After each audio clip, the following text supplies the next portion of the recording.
ও আমাকে আপনারা চিনতে পারছেন না, আমি ডক্টর রশ্মিতাই। এইরকম কাস্টিউমের জন্য আমাকে না বুঝতে পারাটাই স্বাভাবিক। জাস্ট আমি আজকে আপনাদেরকে একটা ফ্যাক্ট দেখাতে চাই।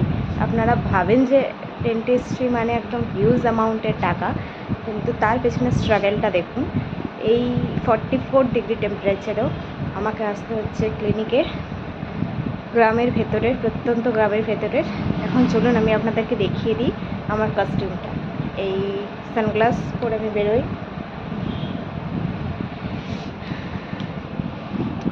আর স্কার্ফ নিতেই হবে,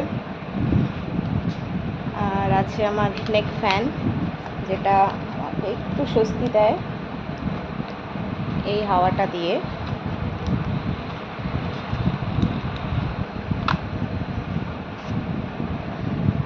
আর তার সাথে তো এই ভারী ব্যাগটা আছেই, যার মধ্যে সব ইনস্ট্রুমেন্ট নিয়ে আমি ঘুরে বেড়াই। একদিন আপনাদেরকে এই ব্যাগের ভিডিও করে দেখাবো কী কী নিয়ে আমাকে ঘুরে বেড়াতে হয়। ঠিক আছে, আজকের জন্য এইটুকুই, টাটা।